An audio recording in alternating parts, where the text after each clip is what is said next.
ছোট মেয়ে আর পাখির বন্ধুত্ব। ভিডিওটা শেষ পর্যন্ত দেখতে থাকুন। এক ছিল ৭ বছরের একটি ছোট মেয়ে। তার নাম ছিল মায়া। মায়া খুবই শান্ত আর দয়ালু ছিল। সে প্রতিদিন বিকেলে তাদের বাড়ির উঠানে খেলত। একদিন মায়া দেখল একটি ছোট পাখি গাছের নিচে পড়ে আছে। পাখিটার ডানা একটু আঘাত পেয়েছিল। মায়া ধীরে ধীরে পাখিটাকে হাতে তুলে নিল। সে পাখিটাকে ঘরে নিয়ে গিয়ে একটু পানি আর কিছু ভাত দিল। তারপর একটা ছোট বাক্সে নরম কাপড় বিছিয়ে পাখিটাকে শুইয়ে দিল।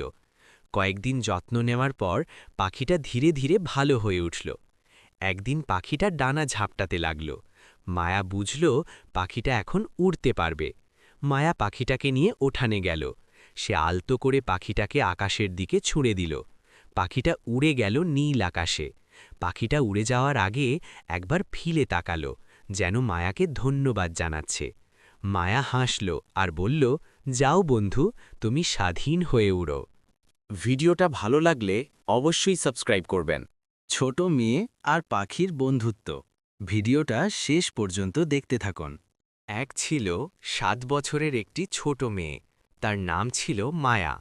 মায়া খুবই শান্ত আর দয়ালু ছিল। সে প্রতিদিন বিকেলে তাদের বাড়ির উঠানে খেলত। একদিন মায়া দেখল একটি ছোট পাখি গাছের নিচে পড়ে আছে। পাখিটার ডানা একটু আঘাত পেয়েছিল। মায়া ধীরে ধীরে পাখিটাকে হাতে তুলে নিল। সে পাখিটাকে ঘরে নিয়ে গিয়ে একটু পানি আর কিছু ভাত দিল। তারপর একটা ছোট বাক্সে নরম কাপড় বিছিয়ে পাখিটাকে শুইয়ে দিল। কয়েকদিন যত্ন নেওয়ার পর পাখিটা ধীরে ধীরে ভালো হয়ে উঠল। একদিন পাখিটার ডানা ঝাপটাতে লাগল। মায়া বুঝল পাখিটা এখন উড়তে পারবে। মায়া পাখিটাকে নিয়ে উঠানে গেল। সে আলতো করে পাখিটাকে আকাশের দিকে ছুঁড়ে দিল। পাখিটা উড়ে গেল নীল আকাশে।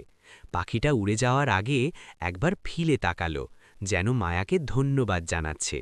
মায়া হাসল আর বলল, যাও বন্ধু, তুমি স্বাধীন হয়ে উড়ো। ভিডিওটা ভালো লাগলে অবশ্যই সাবস্ক্রাইব করবেন।